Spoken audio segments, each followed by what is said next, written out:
माझं नाव सानिका सचिन आमरे। माझं शिक्षण झालंय MA MCA। आता माझं LLB चं फर्स्ट इयर चालू आहे। मला राष्ट्रवादी काँग्रेस पार्टीकडून घड्याळ या चिन्हावर अजितदादांच्या राष्ट्रवादी काँग्रेस पार्टीकडून मला जिल्हा परिषदसाठी धामणदेवी गटातून तिकीट मिळालेली आहे उमेदवार म्हणून। आज तसं बघितलं तर माझ्याकडे वेळ फार कमी मिळाला राष्ट्रवादीकडे येण्याचा। 1 महिन्याचा 5वा दिवस आहे। माझ्याकडे 17-18 गाव आहेत धामणदेवी गटामध्ये।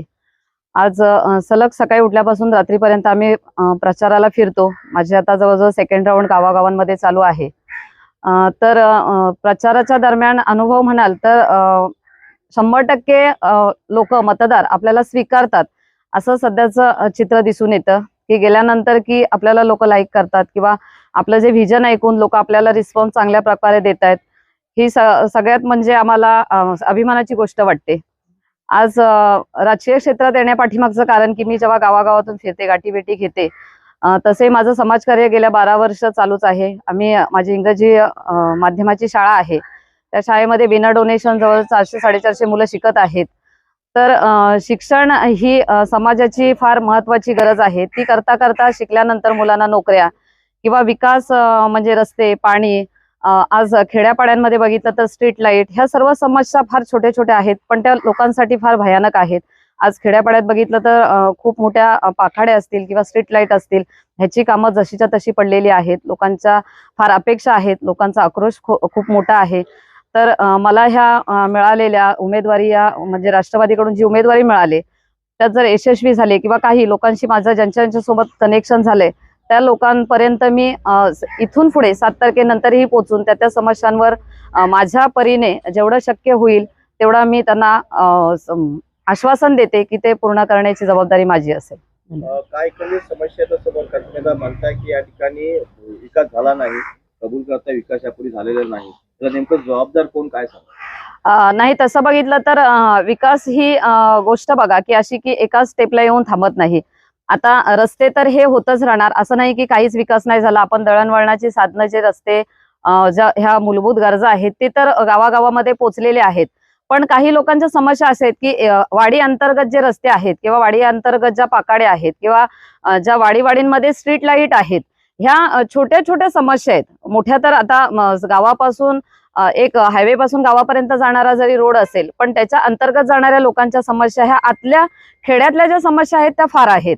जर विकास हा होतच राहतोय, चालतच आलेला आहे, तो राहणारही आहे, करत ते आलेले आहेत, पण विकास हा एका टप्प्यावर जाऊन थांबलेला नाही। तो अजून पुढे, जसं आपण एक साईडला म्हणतो की डिजिटल इंडिया, आणि आपण कुठे तर जाऊन थांबणं की शिक्षण ही सगळ्यात महत्त्वाची गोष्ट आहे। आज बेरोजगारांची संख्या फार मोठी आहे। BSc IT जसे की डिप्लोमा केलेले आज मुलं भयंकर प्रमाणात आमच्याकडे MIDC असून सुद्धा इंटरव्ह्यू होऊन काही लोकांचे ते थांबलेले आहेत। त्याचं एक्झॅक्ट कारण काय ते माझ्या अजून लक्षात आलेलं नाही, पण मला असं वाटतं की मी त्याला एक थोड्या प्रमाणात जरी न्याय देऊ शकेन असं मला वाटतं। हो, नाही, राष्ट्रवादीत खरंच रिस्पॉन्स खूप छान आहे। म्हणजे अगदी मला सुरुवातीला आल्यानंतर मला असं वाटलं की लोक किती स्वीकारतील। मी गेले 8 दिवस फार टेन्शन मध्ये होते। त्यानंतर अजितदादांचे 28 तारखेला असा प्रसंग झाला की राष्ट्रवादी पूर्ण पोरकी झाली। मला असं 2 दिवस इतकी सुन्न झालेली की मला स्वतःला असं वाटत होतं की प्रचार पुढे चालू ठेवावा की नाही ठेवावा।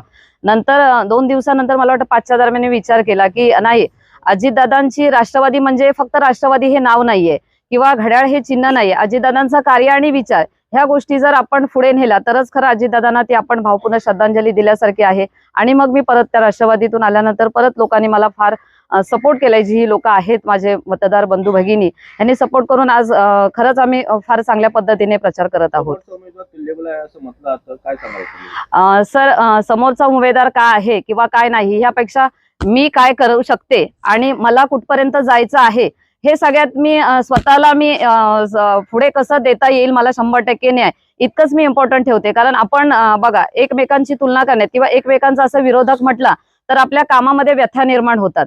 त्यापेक्षा आपलं उद्दिष्ट काय, आपलं ध्येय काय हे घेऊन जर आपण पुढे चालत राहिलो, प्रत्येक उमेदवार हा त्या पद्धतीने त्याच्या जागी कॅपेबल असतो। आपण कुणालाही किती तुल्यवान किंवा तो किती श्रेष्ठ किंवा कोण आहे हे म्हणण्यापेक्षा आपण काय आहोत आणि आपलं ध्येय काय हे घेऊन आपण पुढे चालत राहायचं। मतदारांना मी इतकंच आवाहन करेन की आज बघा, आपल्यावर जो भावनिक होऊन असं म्हणून नाही म्हणत मी, पण एक दिलगिरी व्यक्त करते की माझ्याकडे आज 1 महिना 5 दिवस राष्ट्रवादीला मिळालेले आहेत. यापूर्वी मी ग्रामपंचायतमध्ये 7.5 वर्ष कारभार बघितलेला आहे. राजकारणाचा मला थोडाफार अनुभव आहे. पण जिल्हा परिषदसाठी तसं बघितलं तर आमच्या घरातही कुणी जिल्हा परिषद किंवा पंचायत समितीतलं नव्हतं. माझा हा पहिला अनुभव आहे जिल्ह्याला जाण्याचा.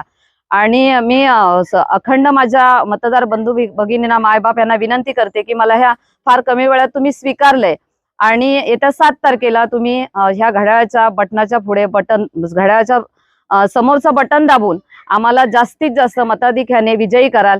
आणि ज्या ज्या ठिकाणी मला पोचता नाही आलं तर ह्या माध्यमातून, सोशल मीडियाच्या माध्यमातून तुम्ही मला बघाल. शेवटी हा मी एक चेहरा आहे उमेदवार म्हणून. हा जनतेचा आवाज, हा माझा आवाज आहे. जनतेचा विकास हा माझा विकास आहे. त्यामुळे लोकांनी मला, मायबाप बंधूंना मी विनंती करते की तुम्ही मला जास्तीत जास्त मताधिक्य देऊन विजयी कराल ही अपेक्षा ठेवते. कोणतं सामाजिक कार्य घेऊन लोकांकडे जातात? हो सर, माझं शिक्षण क्षेत्रात फार भयंकर सामाजिक कार्य आहे. बघा, मी मगाशी सांगितल्याप्रमाणे शिक्षण ही सगळ्यात पहिली स्टेप आहे की विकासाची. जर कुठलाही विकास करताना आपल्याला शिक्षण हे सगळ्यात महत्वाचं आहे. आज इंग्लिश मिडियमच्या शाळा आपण चालवतोय, तुम्ही बघताय